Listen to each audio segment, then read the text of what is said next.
Hi guys, welcome back to Shalini classes. First of all good evening to everyone. कैसे हैं आप सब? अच्छे होंगे ही, मस्त रहते हैं आप सब। आज की इस क्लास में मैथ पढ़ेंगे, ठीक है। 9 चैप्टर देखो करवा दिया है सिंपल तरीके से। जो जो देखो बहुत साधारण से बताया है, ये बात तो मैं भी जान रही हूँ। मैंने तो एक प्रकार से जैसे जो चीज़ कवर करनी थी वो कवर की हुई है। क्वेश्चंस जो करवाने हैं यही एक और करवा दूँ ताकि आपका पूरा कवर रहे। अब आपको क्वेश्चंस करवाऊंगी, ठीक है। टोटली अब मैं आपको पूरा क्वेश्चंस करवाऊंगी। इसके बाद का जो एक चैप्टर और बचा हुआ है जिसमें सर्वांग समता है, कॉन्ग्रुएंसी है, वो भी एक बार मैं आपको ऐसे ही दिखा दूंगी कि क्या चीज़ें उसमें है, जिसका मतलब आप उसका मतलब समझ जाओ। बाकी फिर आप क्वेश्चंस आपको मैं करवाऊंगी ताकि आपको क्वेश्चंस आए, वो ज़्यादा इंपॉर्टेंट है, ठीक है। सीरीज भी करवाना है और क्वेश्चंस भी करवाना है ताकि अब आपको क्वेश्चन आए। आज ये लास्ट चैप्टर रहेगा आपका, 10 चैप्टर लास्ट है। एक टॉपिक इसके बाद और है जिसमें कॉन्ग्रुएंसी है। उससे प्रश्न थोड़ा आता तो है लेकिन एक दो ठो ही आता है, बहुत नहीं आता। लेकिन वो भी मैं आपको क्वेश्चंस के फॉर्म में करवा दूंगी। आपका मैथ भी ओवर हो जाएगा। मैंने आपकी पूरी इंग्लिश ओवर की है, ठीक है। इंग्लिश पूरा पढ़ाया है मैंने आपको हिंदी भी पूरा पढ़ाया है, ठीक है। हिंदी में भी ऐसा कोई नहीं है, पत्र भी उस दिन पढ़ा दिया था। अब आज मैथ भी मैं आपका ओवर कर दूंगी एक प्रकार से। 10 चैप्टर इसमें लगभग खत्म। अब आपको अब जो करवाऊंगी पेपर, सीरीज और क्वेश्चन प्रैक्टिस करवाऊंगी। और डेली टेलीग्राम पर मैं आपको हर एक चैप्टर का जो एक्सरसाइज है वो विद सोल्यूशन भेज दे रही हूँ। आप लोग की जिम्मेदारी है कि आप लोग सॉल्व करिए। चलिए देखते हैं क्या है आज की क्लास में। ये है चैप्टर आपका 10, जहाँ पर हमको पढ़ना है आंकड़ों के बारे में, कुछ डाटा के बारे में। इससे आपको प्रश्न आता है, एक दो प्रश्न आ जाता है, 2 नंबर के प्रश्न जरूर आ जाएंगे, तो उसके लिए 2 नंबर भी बहुत इंपॉर्टेंट है, ठीक है। आपको करना क्या है, क्वालिटी अपनी इंक्रीज कर ले ताकि आपको क्लियर दिखाई दे। और जिन्होंने अभी तक क्लास को नहीं लाइक किया है ना, मंदिर की घंटी बजा दो। आप लोग बता दे रहे हैं एकदम क्लियर तरीके से, बजा दीजिए ना। आपके लिए भी अच्छा रहेगा, हमारे लिए भी अच्छा रहेगा। चले देखें क्या है। ओके, आ जाओ। देखो यहाँ पर क्या है, ये है आंकड़े। अब इनके बारे में क्या समझना है। आंकड़ों का मतलब क्या होता है, तो आंकड़ों का अर्थ होता है डाटा, जिसका यूज सांख्यिकी गणनाओं में होता है, ठीक है। मतलब एक प्रकार से हम सेट ऑफ नंबर का, सेट ऑफ थिंग्स का हम एक कलेक्शन जहाँ पर रखते हैं। हम जैसे यहाँ पर अरेंज करके रखना बहुत ज़रूरी होता है डाटा को। अगर आप अरेंज करके नहीं रखेंगे तो आपको हमेशा दिक्कतें होंगी। जैसे आपका वार्डरोब होता है, अगर आप उसमें कपड़े को ढंग से करके नहीं रखेंगे तो आपके वार्डरोब में फिर एकदम मैशअप रहेगा, कुछ समझ में नहीं आएगा कौन सा कपड़ा कहाँ है। तो डाटा में भी कुछ यही चीज़ देखने को मिलती है कि है तो डाटा का सेट ऑफ कलेक्शन बहुत ज़्यादा, अबव 1000। अब 1000 से ज़्यादा का कलेक्शन है, उसमें फिर आपको अलग अलग फील्ड का है, चिन्हित करके भी रखना है। कैसे करोगे आप लोग? तो उन्हीं सब चीज़ों को यहाँ पर डाटा के रूप में, छोटे छोटे डाटा को रूप में पूरा प्रॉपर तरीके से हम अरेंज करके रखते हैं, जो हम सांख्यिकी गणनाओं में यानी कि स्टैटिक्स के चीज़ों में सॉल्व करने के लिए इस्तेमाल करते हैं। आइए देखिए क्या है।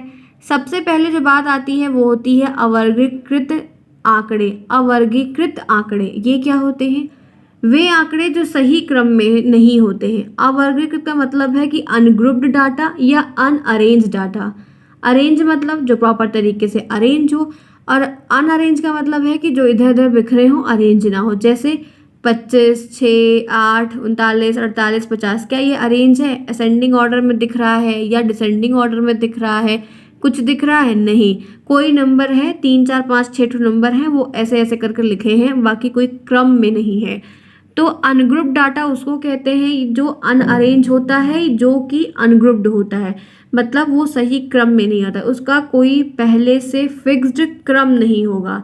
अब आपको ये बताया क्यों जा रहा है पता है? ये बताया इसलिए जा रहा है क्योंकि प्रश्न जब आएगा तो आपको डाटा कुछ इसी फॉर्म में मिलेगा। आपको उस डाटे को एक एक करके पहले 1 गिनती, फिर 2 गिनती, फिर 3 गिनती, फिर 4 गिनती, फिर 5 गिनती अरेंज करके करना होगा।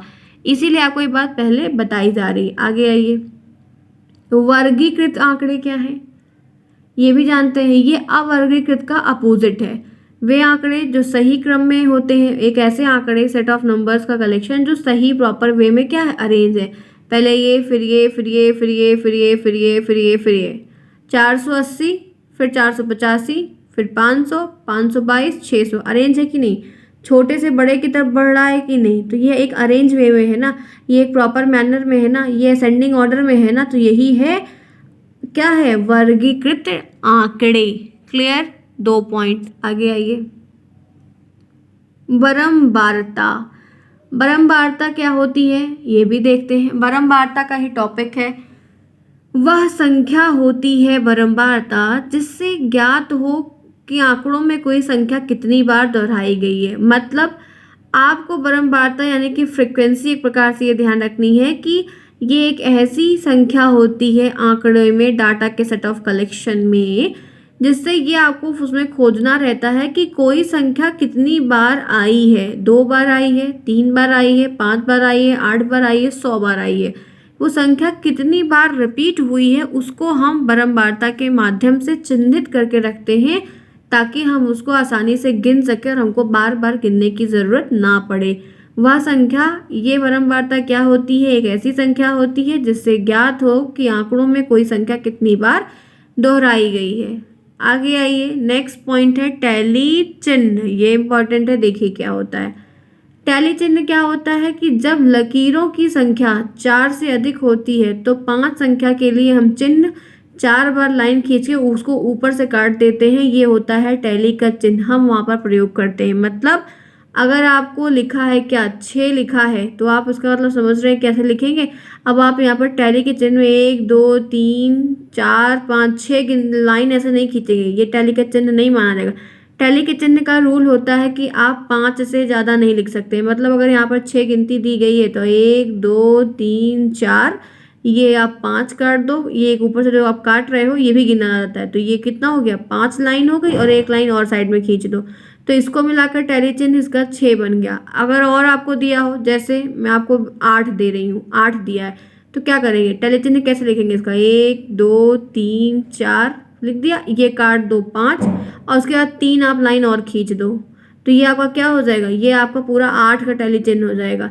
तो आपको टैली चिन्ह में 5 5 का जोड़ा बनता है। क्या बनता है? 5 5 का जोड़ा बनता है। ठीक है, बड़े बड़े कितने भी नंबर आते जाएंगे, 5 5 का आप जोड़ा बनाओ काटो, जोड़ा बनाओ काटो, आपको यही टैली चिन्ह समझना है। ठीक है, आगे आइए। एक है आयत चित्र, जिसको कहते हैं हिस्टोग्राम। ये क्या होता है? जब वर्गीकृत आंकड़े तथा बारंबारता जो दी गई होती है उनका निरूपण ग्राफ के माध्यम से जब हम करते हैं तो हम उसको कहते हैं आयत चित्र। आयत चित्र, आयत का मतलब आप रेक्टेंगल जान रहे हैं, ये ऐसे कुछ बड़े बड़े से बनते हैं आयत के रूप में। ठीक है, अब हिस्टोग्राम ये अलग आपने पढ़ा होगा, ये क्लास 6 7 8 9 10 सब में रहता है, ये है हिस्टोग्राम। ठीक है, अब यहाँ पर ये कहा क्या गया है कि जब वर्गीकृत आंकड़े मतलब अरेंज डाटा और इसकी फ्रिक्वेंसी हमको पहले से दी गई होती है, हम उसी को एक ग्राफ के रूप में जब निरूपण कर देते हैं तो उसको हम कहते हैं कि हमने आयत चित्र बनाया है। देखिए, अभी तक मैंने 8 मिनट में आपको 5 से 6 पॉइंट बताया। ये जितनी भी बातें बताई ये आपको पता होनी चाहिए, इसलिए मैंने आपको बताया। प्रश्न नहीं आएगा, जितनी बातें अभी तक बताई है इससे एक भी प्रश्न नहीं आएगा। बस आपको समझना है, आप समझे रहेंगे तब इसके आगे का जो क्वेश्चन है वो आप कर पाएंगे। तो बढ़ते हैं इसी के साथ आगे, देखते हैं। आज मैंने कुछ पहले एक क्वेश्चन देख लीजिए, उसके बाद फिर बताती हूँ क्या है। देखिए क्वेश्चन में क्या है, एक समूह में 9 बच्चे हैं। ठीक है, एक कोई ग्रुप है उसमें 9 बच्चे हैं, सबके प्राप्तांक आपको नीचे दिए गए हैं, इसी का आपको टैली चिन्ह बना के करना है।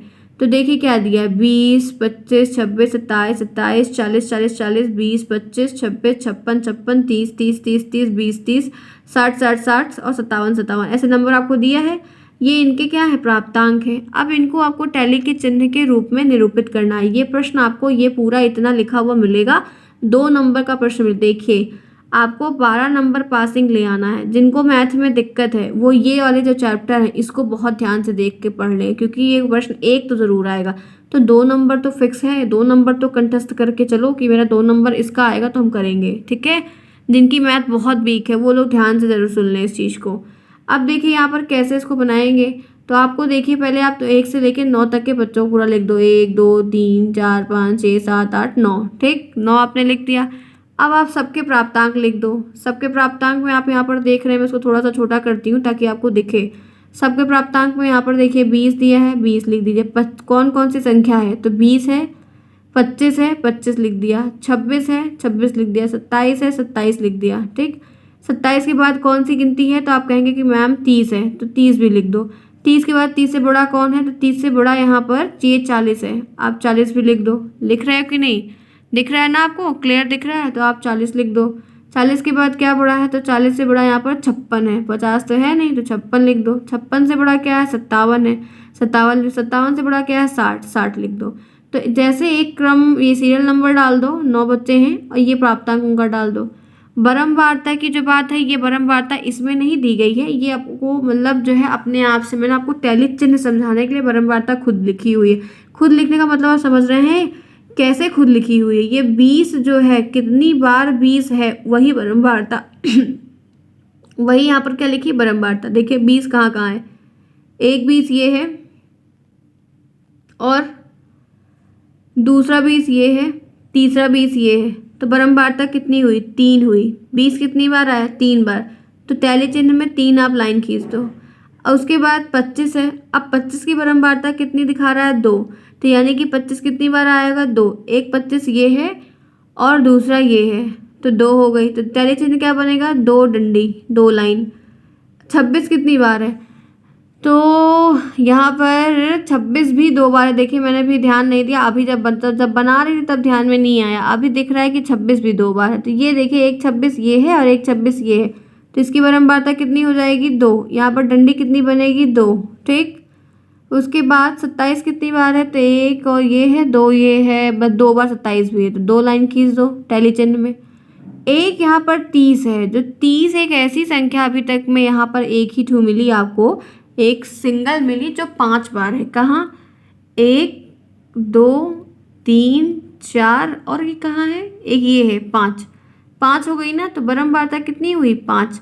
टैली चिन्ह कैसे बनेगा, 1 2 3 4, लाइन खींचो ऊपर से काट दो, तो ये देखिए यही हुआ है। तो यही मैं आपको समझाना चाह रही थी कि टैली चिन्ह क्या है, कैसे उसको बनाओगे।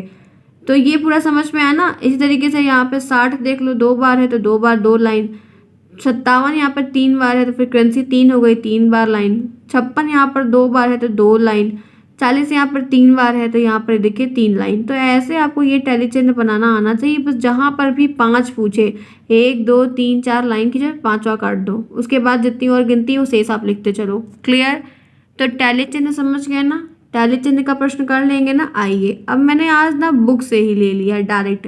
मैं सोची कि लिखो, फिर सोची कि बुक से ही ले लूँ तो ज़रूरत क्या है लिखने की जब वही सिंपल सी चीज़ें हैं। तो अब देखिए नया एग्जाम्पल, एक उदाहरण आपको दिया है। सारणी 11.3 के आधार पर प्रश्नों का उत्तर दीजिए। एक क्रम संख्या का कॉलम, एक प्राप्तांक का कॉलम, एक टैली चिन्ह का कॉलम, एक बरमवारता का कॉलम। ये सब पहले से दिया है, पेपर में दिया रहेगा, ठीक। पहला प्रश्न आपको क्या पूछ रहा है वो ध्यान से देखना। पहला प्रश्न आपको यहाँ पर पूछ रहा है कि किस वर्ग की बरमवारता सबसे अधिक है। एक यहाँ पर 5 वर्ग में ऐसा कौन सा एक वर्ग आपको दिया गया है जिसकी बरमवारता सबसे अधिक है। तो आप क्या बताएंगे, किसकी बरमवारता सबसे अधिक है। बरमवारता 14 जो है वो सबसे अधिक है। 14 किसके बीच में आ रहा है, 15 25 और 20 के बीच में आ रहा है, 25 और 20 के बीच में। तो इसका सबसे अधिक बरमवारता किसकी है, तो 20 से लेके 25 का जो वर्ग है उनकी बड़ी है। किस वर्ग की बरमवारता 10 है। ऐसा एक कौन सा वर्ग है इसमें से जिसकी बरमवारता 10 है। तो आप कहेंगे कि मैम 30 से 35 वाला जो वर्ग है उसकी बरमवारता 10 है। फिर मैं पूछूंगी 10 और 5 के वर्ग अंतराल में कितने का अंतर है। ये प्रश्न अच्छे से समझिए, कितने का अंतर है बता लेंगे, बताइए। वर्ग अंतराल क्या होता है। वर्ग अंतराल, वर्ग का मतलब आप समझ रहे हैं, अंतराल का मतलब कितना दोनों में के बीच में अंतर है, कितना डिफरेंस है, यही आपसे पूछा गया है। फिर यहाँ पर आपको जो पूछा गया है वो 10 और 15 का जो कॉलम है क्रम संख्या 1 उसका पूछा गया है। तो क्या आप उसका ही सिर्फ यहाँ पर बताएंगे, तो क्या बताएंगे। तो देखिए वर्ग अंतराल का मतलब होता है कि दोनों में कितना गैप है। तो 10 और 15 के बीच में कितना गैप है, 10 और 15 के बीच में कितना गैप है, क्या लग रहा है आपको। तो आपको पता होना चाहिए 5 का गैप है कि नहीं। तो वर्ग अंतराल कितना है, 5 है 10 और 15 के बीच में। लेकिन 10 और 15 के बीच में ही नहीं है, पूरे कॉलम में है।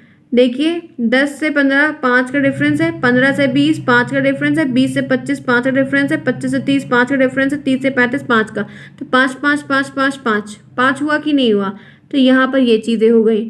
फिर एक पूछ रहा है कि वर्ग 15 और 25 में कितने टैली चिन्ह लगे हुए हैं। 15 से 20 के बीच में कितना टैली चिन्ह है। तो यहाँ पर देख सकते हैं आप कितना है, यहाँ पर एक टैली चिन्ह है, क्योंकि यहाँ पर संख्या कितनी दी है, 9 दी है। टैली चिन्ह कितना बन रहा है, 1 बन रहा है। कैसे, 9 दिया है, 1 2 3 4, ये काट दो 5 और 4 लाइन आप और खींच दो, ठीक। तो ये 9 नहीं हो गया, 9 का टैली चिन्ह यही बनेगा, ध्यान रखिएगा, बता दिया आपको। चले आगे, आइए अब इसका उत्तर भी देख लीजिए। पहला 20 से 25 के बीच में था, 30 से 35 में 10 वाले सबसे कम, वर्ग अंतराल 5, टैली चिन्ह 9। आगे आइए, अब एक टॉपिक और है, टैली चिन्ह बता दिया, टैली चिन्ह का प्रश्न आएगा तो आप कर ले जाएंगे ना, सही है एवरीवन, जब भी देख रहे हैं, जहाँ से भी देख रहे हैं, क्लियर है। अब अगर टैली चिन्ह का प्रश्न आएगा तो आप 100% है कि 2 नंबर के कंठस्थ एकदम आज से ना भूलना नहीं। अब आ जाए एक टॉपिक और है, आंकड़ों का वर्गीकरण, मतलब डाटा का आपको क्या करना है, क्लासिफिकेशन करना है। इसमें भी सेम तरीके से आपको पूरा सेटअप दिया रहेगा, उसमें से आपको कुछ चीज़ें ग्राफ के रूप में, कुछ चीज़ें आंसर रूप में बतानी होगी, आप कर ले जाएंगे। ये पूरी थ्योरी यहाँ पर दी है, ठीक है, ये कुछ काम नहीं आएगी, अभी इसको नहीं पढ़ेंगे क्योंकि जो काम आए वो पढ़ो। ये सब पूरा बताया गया, ये करना है, ये करना है, इसमें कुछ है नहीं, सिर्फ क्या ध्यान रखना है कि आंकड़ों का वर्गीकरण के बेस पर प्रश्न कैसे करेंगे। आइए, प्रश्न इंपॉर्टेंट है, देखिए क्या दिया गया है। दिए हुए बारंबारता बंटन सारणी 11.5 का अध्ययन करते हुए निम्न वर्ग प्रश्नों का उत्तर दें। पहले आप एक टेबल दी गई है, उसको पढ़ो, समझो, फिर उसके नीचे कुछ क्वेश्चंस दिया गया, उसको करो। कैसे करेंगे, देखिए क्या है, देखिए आप लोग पहले देखिए, ध्यान से देखिए क्या दिया है। वर्ग अंतराल और बारंबारता, वर्ग अंतराल में दैनिक आय रुपए में दी है 75 से 100, 100 से 125, 125 से 150, 150 से 70, ये पूरी दी हुई है, ठीक। श्रमिकों की संख्या भी दी गई, कितने लेबर हैं उनकी भी संख्या दी गई है, दी गई कि नहीं दी गई है, दी गई है। अब इसी के बेस पे कुछ क्वेश्चन है जिसका आंसर आपको करना है। आइए एक एक क्वेश्चन देखेंगे। क्वेश्चन क्या है, पहला क्वेश्चन, किन वर्ग अंतरालों की बारंबारता समान है। ऐसा कौन सा आपको वर्ग अंतराल दिया गया है जिसकी बारंबारता समान है। तो यहाँ पर एक ये है और एक ये है जिसकी आपको बारंबारता समान दिख रही है। तो 125 से 150 और 225 से 250 की बारंबारता समान है, ठीक। नेक्स्ट, वर्ग अंतराल 225 और 250 की उच्च सीमा और निम्न सीमा क्या है। तो 250 जो है वो हाई सीमा है, 225 जो है वो निम्न सीमा है, ठीक। क्लियर, यहाँ तक क्लियर है। आगे देखिए, किस वर्ग की बारंबारता सबसे कम है। ऐसा कौन सा एक वर्ग है जिसकी बारंबारता सबसे लोवेस्ट है, सबसे कम है। तो यहाँ पर 100 से लेकर 125 जिसकी 13 है वो सबसे कम है। वर्ग अंतराल की माप क्या है। अभी ऊपर भी वर्ग अंतराल के बारे में आया था, तो यहाँ पर भी वही बात है, दोनों के बीच में कितना डिफरेंस है, क्या बताएंगे। 15 का डिफरेंस है कि नहीं है, 15 है ना, गलती मत करिएगा। 15 क्यों है, यहाँ पर 15 नहीं है, ध्यान रखिएगा। 25 का डिफरेंस है, क्यों, क्योंकि ये था, ये ऊपर वाला तो ऊपर रह गया। 75, 100 में से 75 को माइनस करोगे तो कितना निकलेगा, 25 ही तो आएगा। और यहाँ पर देखिए, ये 25 का, ये 25 का, ये 25, 25 पे 25, ठीक है, सब में 25 का डिफरेंस। सारे वर्ग अंतराल में 25 का डिफरेंस है, एक डिजिट से दूसरी डिजिट में 25 का है। निम्न वर्ग की नंबर से निम्न सीमा से उच्च सीमा के बीच का जो डिफरेंस है वो 25 का है। तो वर्ग अंतराल क्या हो गया, 25 हो गया। पांचवा देखिए क्या है, किस वर्ग की बारंबारता सबसे अधिक है, किसकी सबसे ज़्यादा है, किसकी बारंबारता सबसे अधिक है, क्या बताएंगे। तो सबसे ज़्यादा इसी 90 वाले की है, जो 200 से लेके 225 के अंतर्गत आता है। तो इसका आंसर आप देख सकते हैं, ये देखिए 25 इसका आवंटन, ये सबसे बड़ा, ये सबसे उच्च वाला, ये निम्न वाला, ये सबसे ज़्यादा। तो सारा प्रश्न हो गया ना, क्लियर हुआ। आगे आइए, अभी वहाँ पर मैंने जब लिखकर आपको आयत चित्र के बारे में बताया तो उसको कहते हैं हिस्टोग्राम। क्या है ये देखते हैं। जब वर्गीकृत आंकड़े बारंबारता दी गई होती है तो उनका निरूपण हम ग्राफ के माध्यम से करते हैं, तो उसको हम क्या कहते हैं, आयत चित्र, उसको हम क्या कहते हैं, हिस्टोग्राम। अब ये होता क्या है, देखो आपको कुछ एक टेबल दी रहेगी, उसी के बेस पे आपको कुछ प्रश्न पूछा जाएगा और आपको वैसे हूबहू करके उसका आंसर देना रहेगा आयत को बनाकर। एक वर्ग अंतराल दिया है 0 से 5, 5 से 10, 10 से 15, 15 से 20, 20 से 25, 25 से 30। बहुत आसान प्रश्न होता है, बहुत ही ये चैप्टर सबसे आसान चैप्टर है, सबसे इजी चैप्टर है। बारंबारता कितनी है, 2, 6, 16, 14, 10, 4। कैसे करोगे, अब आपको कुछ यहाँ पर देखिए पूरा सब कुछ दिया गया है। आपको यहाँ पर देखिए, इसके बाद इसकी ना एक आपको जो है ये पूरी आपको टेबल, ये जैसे आपको आयत के रूप में बनाना है। पहले तो ये टेबल दी रहेगी, जैसे ये टेबल आपको दी गई, ऐसा पूरा प्रश्न दिया रहेगा टेबल का, तो टेबल आपको देगी, इसी को आपको आयत के रूप में बनाना है, ठीक है। तो देखिए कैसे बनाएंगे। आपको सिंपली क्या करना है, एक तरफ वर्ग अंतराल को लिखना है नीचे की ओर, एक तरफ आपको ब्रह्मवार्ता लिखनी है। यहाँ पे आप देख सकते हैं क्या करेंगे, वर्ग अंतराल एक साइड लिखेंगे, ब्रह्मवार्ता एक साइड लिखेंगे। दिया क्या गया है कि वर्ग अंतराल यहाँ पर 0 से 5 की कितना है तो 2 है, 5 से 10 का कितना है तो 4 है, 10 से 15 का कितना है 6 है। तो आपको ये ध्यान रखना होगा कि आपको कैसे इसको बांटना है। ये आयत चित्र आप तभी बना पाएंगे हिस्टोग्राम का जब आप ऊपर जो टेबल दी गई इसको ध्यान से समझेंगे। अगर आप ये प्रॉपर तरीके से समझ गए हैं तो आप इसको प्रॉपर कर लें। अब आप सोचेंगे कि ये जो ब्रह्मवार्ता बच्चे क्या करते हैं, एक बच्चे ने पूछा था मुझसे एक बार कि मैम ये ब्रह्मवार्ता बांटे कैसे। तो देखिए सबसे हाईएस्ट 16 तक गई हुई है। अब आपको इसी मेजरमेंट में रखना है कि हम कितने कितने का गैप रखें कि 16 तक हाईएस्ट बन जाए। आप यहाँ पर देखिए जब 16 तक गया तो आप 20 तक लेके चलो, 2 का डिफरेंस रखो। 2 समय देखिए 2 और 4 के बीच में 2 का डिफरेंस, 4 से 6 के बीच में 2, 6 से 8 के बीच में 2, 8 से 10 2 का डिफरेंस है। ठीक है, तो वर्ग अंतराल यहाँ पर 2 का रखा गया है। तो यहाँ पर ब्रह्मवार्ता ऐसे लिख दीजिए और वर्ग अंतराल इतना जो जिसका बताया गया उतना बड़ा बड़ा ग्राफ बना दीजिए, आपका ओवर हो जाएगा, 2 नंबर पूरे मिल जाएंगे आपको। चलें आगे, एक और प्रश्न देखिए। यहाँ पर है किसी फैक्ट्री में कर्मचारी का जो साप्ताहिक वेतन है उसका एक टेबल दिया गया है। साप्ताहिक वेतन यहाँ पर आपको लेके पूरा यहाँ पर पूरा इसकी टेबल दी गई है। अब कर्मचारी की जो संख्या है उसकी पूरी दी गई है। अब आपको इसको आयत के चित्र में निरूपित करना है। कैसे करेंगे, तो जैसे आपको ऊपर वाला किया वैसे सेम करना है। आपको इधर कर्मचारी की संख्या लिख देनी है, नीचे आपको साप्ताहिक वेतन लिख देना है। अब ये कर्मचारी की जो संख्या है सबसे ज़्यादा यहाँ पर 30 है। कितनी है 30, तो आपको 30 तक इसको बनाना है। तो आप जो है कैसे बनाएंगे, कितने कितने का गैप लेके बनाएंगे, तो आप 5 का गैप लेके बनाएंगे, 5 5 5 5 5 5 30 तक हो जाएगा। और वर्ग यहाँ पर जो साप्ताहिक वेतन है नीचे लिख दीजिए। अब आप देखिए कैसे आपको बताया गया, कहा जा रहा है कि 1000 से लेके 2000 के बीच में 26 कर्मचारियों की संख्या है। अब आइए कैसे करेंगे, देखिए आप कैसे करेंगे। आपको सिंपली क्या करना है, क्या बोला जा रहा है ऊपर कि 1000 और 2000 के बीच में 26 हैं। तो 1000 की ये जो संख्या यहाँ से उठी है और 26 कहाँ था, ये 25 है, जिसका मतलब थोड़े से ऊपर तो 26 आएगा। तो 26 तक इसको लेके जाइए, बंद कर दीजिए। उसके बाद और क्या दिया गया है, 2000 से 2500 के बीच में कितनी है 30 है। तो 2000 से 2500 के बीच में 30 तक लेके जाइए। तो ऐसे करके बना दीजिए। ये बहुत ही आसान सा प्रश्न है। ठीक है, अगर देखिए दोस्तों बहुत ही क्लियर बता दिया है। अब आप अगर गलती करेंगे तो बहुत ब्लंडर मिस्टेक है, इसको गलत नहीं करना है। ठीक है, ऐसे कई सारे हैं, एक और देख लीजिए, आपको दिखा देती हूँ। अब देखिए जैसे यहाँ पर है आयत के चित्र में छात्रों की संख्या और उनके प्राप्तांकों की संख्या को निरूपित करना है। तो इधर छात्रों की संख्या लिखिए, इधर उनके प्राप्तांक लिखिए। आपको ये टेबल पूरी दी गई है। इसी के बारे में कुछ प्रश्न पूछा गया है। देखिए 2 तरीके से आएगा, या तो पहले आपको इस तरह के क्वेश्चंस टाइप का दे देगा, ये बनाने को देगा, या तो आपको ये दे देगा, इसके बेस पे कुछ क्वेश्चन पूछेगा, उसके आंसर आपको बताने होंगे। सिर्फ 2 ही फेज में ये प्रश्न आएगा, इससे ज़्यादा नहीं आएगा। तो आप कैसे करेंगे ये देखिए। प्रश्न क्या दिया गया है, वह वर्ग अंतराल जिसमें छात्रों की संख्या सबसे अधिक है। तो छात्रों की संख्या सबसे ज़्यादा किस में है, तो आप देख सकते हैं, देखिए सबसे ज़्यादा कहाँ पर है, ये 14 वाले में है।